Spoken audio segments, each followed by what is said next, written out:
What's up? Scope the new X. This is a real Gibson. It's not a Chinese, it's the real thing. This is the Gibson LPJ, so I guess it's their LP Junior, or some people are calling it Junior, some people are not calling it Junior. This is the Deluxe series. So instead of having the black tuners, it has these aged tuners. And instead of having the black pickguard covers, it has the burst buckers with chrome pickup covers. And the reason why I started this video talking is so I could show you a few things about this guitar. I'm really proud of it. But look at that. You know, over the years of owning many guitars from the 80s and the 90s, and more recently, I've prided myself on being able to wire guitars up, right? You know, take a crappy guitar, one that had a problem with a buzz, electronically speaking, like a ground signal hum, and being able to rewire it and make it nice. Or just taking an average guitar, an average crappy guitar, putting new pickups in it and making it sound wonderful. But in this guitar, there's actually a circuit board, printed circuit board. I guess this is something Gibson started doing in like 2007. And I've never owned a real Gibson. I've owned Chinese fake Gibsons and Epiphone. And I didn't know that nowadays Gibson runs printed circuit boards. So these pots are actually sitting on top of a circuit board, and there's copper tracer going to each individual lug. And then there's capacitors, and then it's just like the EMG solderless system is basically what this is. It's like the solderless system on a guitar. So this guitar does not have push-pull pots, so there's no tapping, no quill tapping or quill splitting. But it does have the same pickups that the Gibson Supreme comes with, which are the burst buckers, right? The PAF.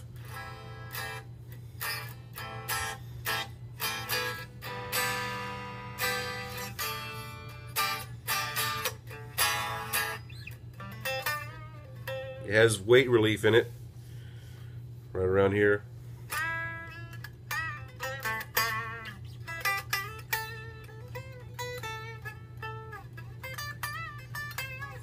And it's worth noting that my Chinese guitar, my Chinese fake Gibson, is thicker in the body. It is about a 1/4 of an inch thicker. And it has a fake binding on that Chinese guitar, whereas this has no binding. This is just straight wood. This is the, I guess they call it the rub chocolate or something like that, but this is the Deluxe. So if you look for this guitar, you need to type in on Google, or I bought it at ZZ, you know, Zounds, Z-Z-O-U-N-D-S, Zounds, Z-Z-O-U-N-D-S.com. They're serving them up for $7.49, and then you know what, you just do the pay while you play. It's like $90-something, $95 a month, right? Throw down $108, and then that's your first payment, and you pay 7 payments of $95. That's how I bought this. But if you search for this guitar, you need to type in Gibson LPJ, then DLX, like Deluxe, because there's another one out there that has the black pickups, the black keys at the top, and you know, it's a nicer guitar. This one is, in my opinion. I prefer the chrome look as opposed to the black. But I was playing it acoustically so you could hear what it sounds like with the, you know.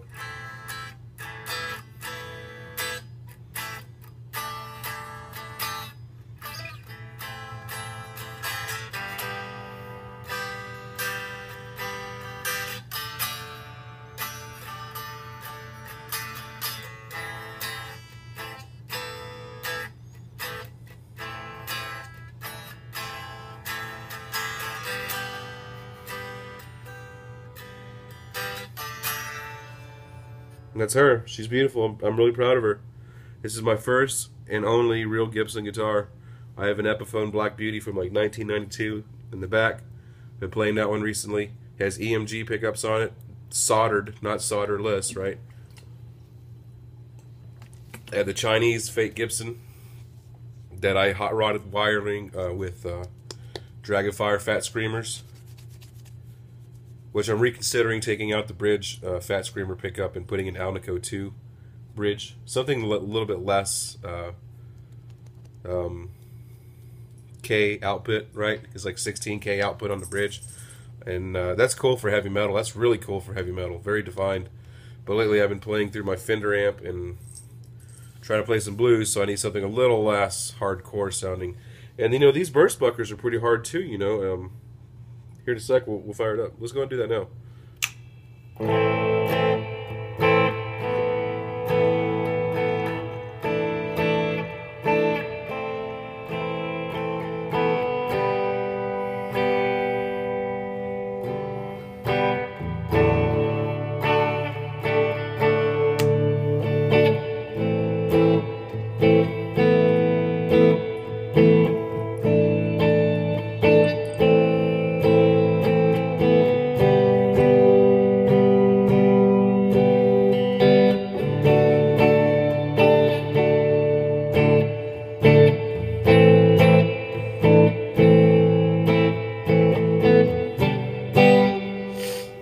And that's just a clean tone, no drive, running it through the Cathedral reverb, of course, on the and I've been going back and forth on these reverb settings on the Cathedral. I'm actually about to pick up a Strymon Blue Sky, and that'll be my next you know, musical acquisition, will be the Strymon Blue Sky, and I'll do some videos on that. But lately on this Cathedral, you know, I actually bought a Hardwire RV7 reverb pedal. And it's blue dick, man. I mean, I lost $5 because I picked it up for $105 and sold it for like $100. And so I lost $5 on it. I kept it for like a week or two, and it just wasn't doing anything for me. The Cathedral does, and hopefully the Strymon does. I know the Strymon will as well. But lately on the Cathedral, I've been rocking plate. But I do like the flurb. Check the flurb out, man. This is my preset.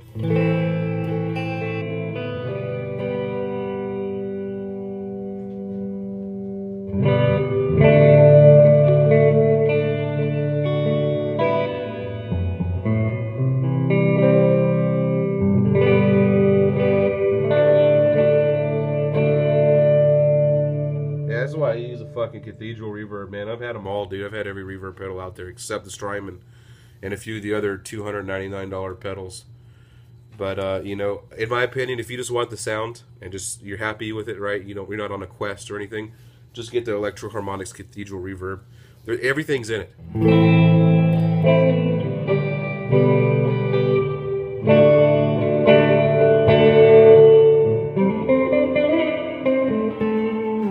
Let's get to it. Demo. Also, for drive today, we'll be using the Vox Joe Satriani Ice 9. Gain all the way to 0, you know, no gain, just all the way down, right? And then dime on the bass and dime on the tone, and the volume at about like 9 or 8 o'clock, you know. So we're just using it just to push the sound off. Let's go. And just a Cathedral, that's it. That's all we have plugged in.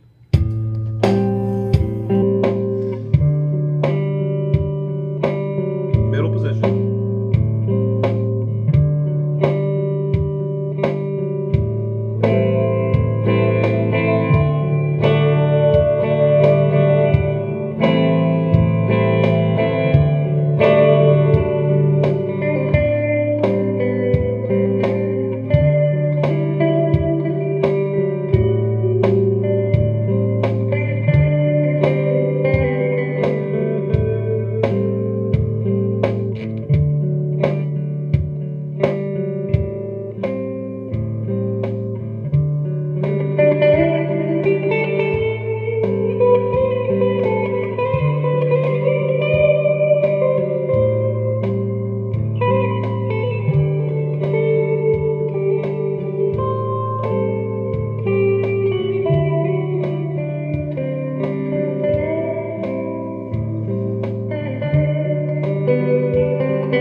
setting 1.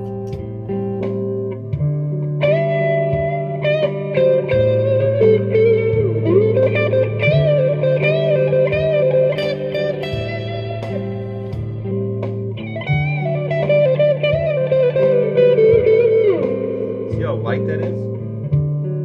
Turn the volume up on the pedal.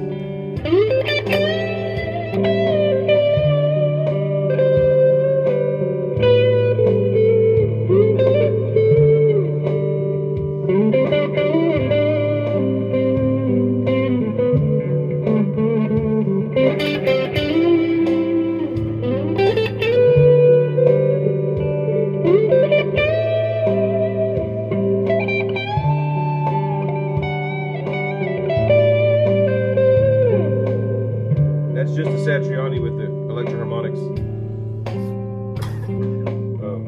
Yeah, the gain's all the way down.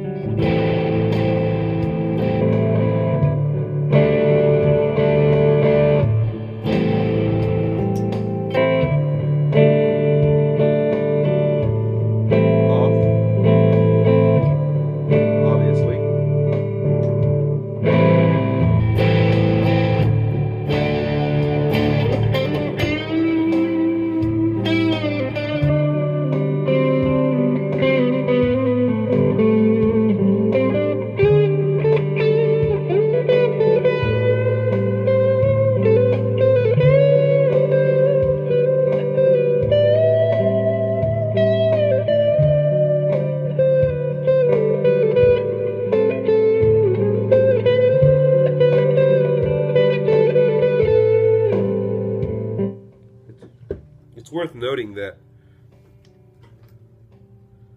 this guitar is exactly the way I bought it. It just came in the box, it came in the fucking gig bag.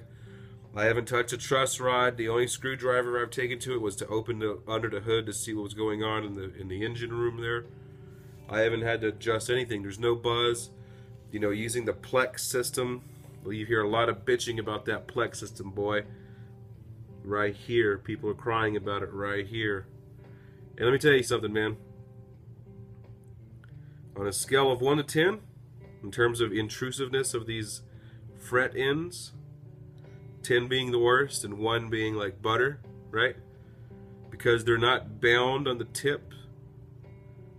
There's no binding on the neck. It cannot get a 1 because that would smoothen out some of the metal. So I put this at like a 2 or 3, meaning it's not intrusive. I mean, they're there, right? But according to my, you know, in comparison to my Chinese fucking Gibson, which is really an amazing job, okay? The Chinese Gibson with a bound fretboard is like a 0. You do not feel the fret ends. You do not feel them. They did such a wonderful job on my Chinese Gibson versus my 1992 Epiphone, which was made in like Korea or some shit, you know what I mean? Okay, that 1992 Epiphone and the Japanese Ibanez's I own, made in Japan Ibanez, right? Real Japan Ibanez's. You can totally fucking feel those. Like, those are 7s or 8s, meaning they're very hard and rough and will fucking cut you, right? This is a 1 or a 2. You barely feel it. So there's a lot of crying out there on the Gibson forums about these guitars, and it's mainly a bunch of jealous fucking douchebags. This guitar is amazing, and the wood color is astounding. I always wanted a wood guitar. You know, the furniture in my house is this, you know, dark stained cherry looking color, right? I love this color. I love this guitar. I recommend you get it. And if you have any hesitation about the Plex system where they use a computer to go and then mathematically calculate the tension on the neck, you know, because of strings and all this stuff, man, you know, if you just run 9s or 10s on it and you keep it in fucking E the way it's designed to, you probably won't ever have any buzzing, because this guitar has no buzzing.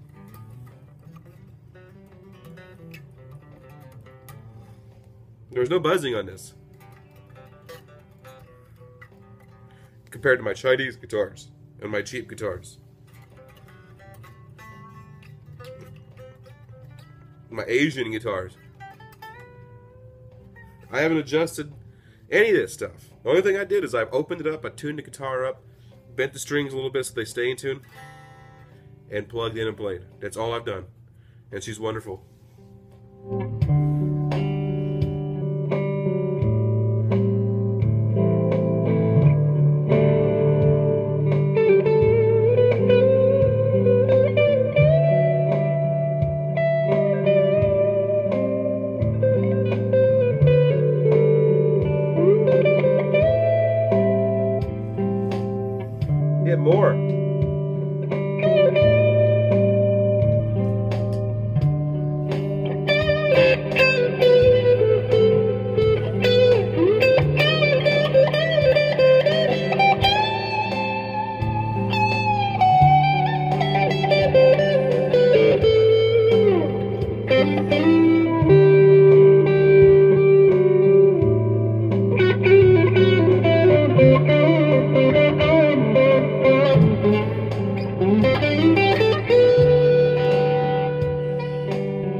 More gain on the more mode, the neck position. Let's go to the bridge.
Got the biggest neck of any guitar I own, which isn't a problem, honestly.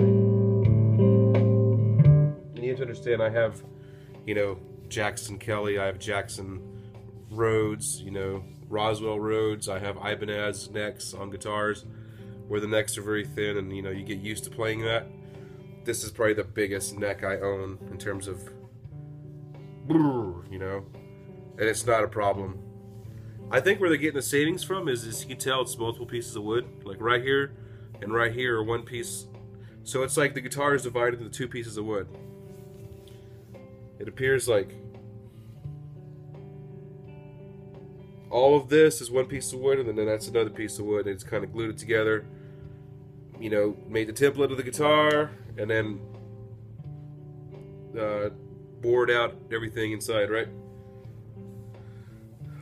You know, the condition of the neck and all that, the tolerances between the strings and the fret wire, and the height of everything is absolutely acceptable, 100% acceptable.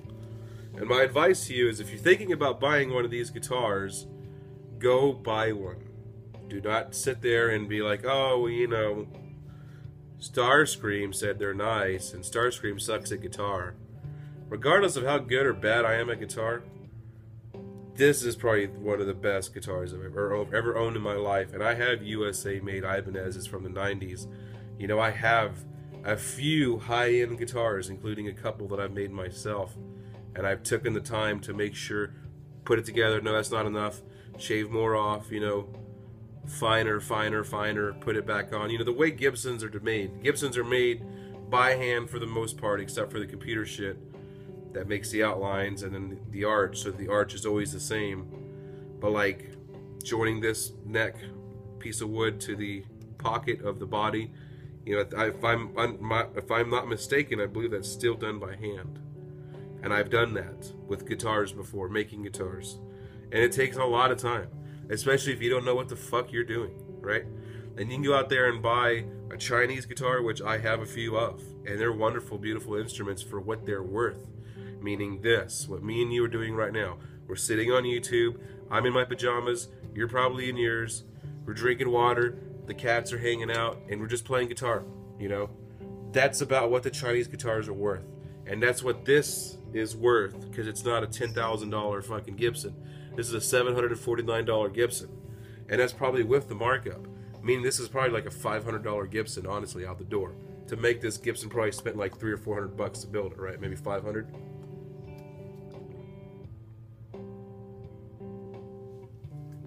And ZZ Zounds, you know, they got to get their money. But I recommend this guitar. If you're on the fence about buying the LPJ Deluxe or just the LPJ in general, don't be. My buddy Tim on his Facebook this week picked up the red one, the rubbed red one, and it's beautiful. I saw the pictures on Facebook. Beautiful looking guitar. And I, of course, had to go with the wood. I love the wood.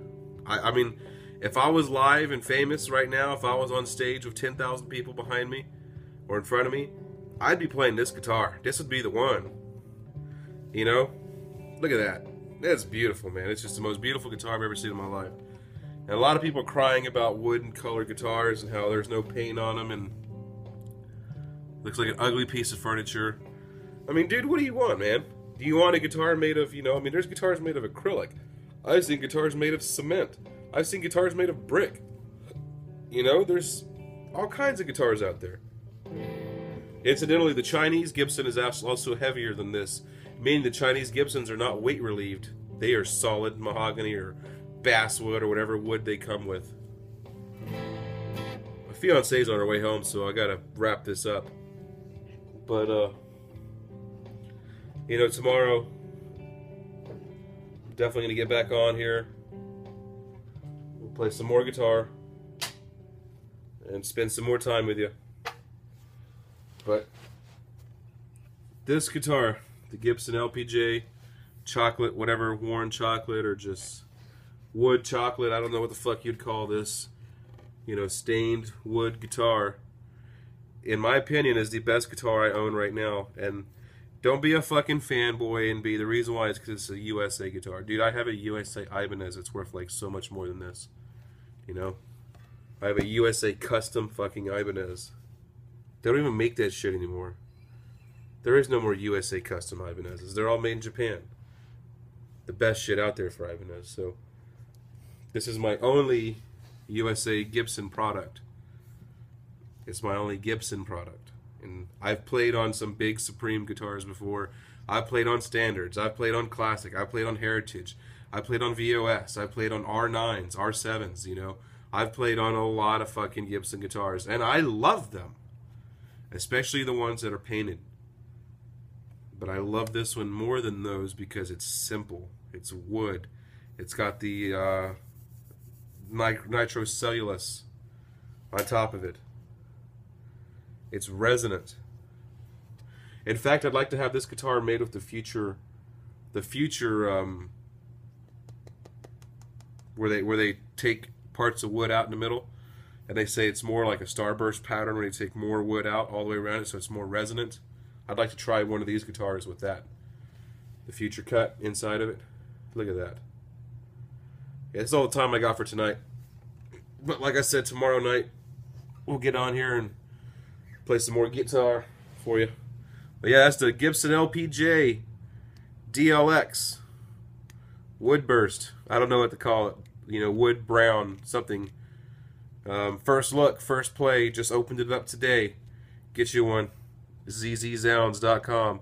zzzounds.com.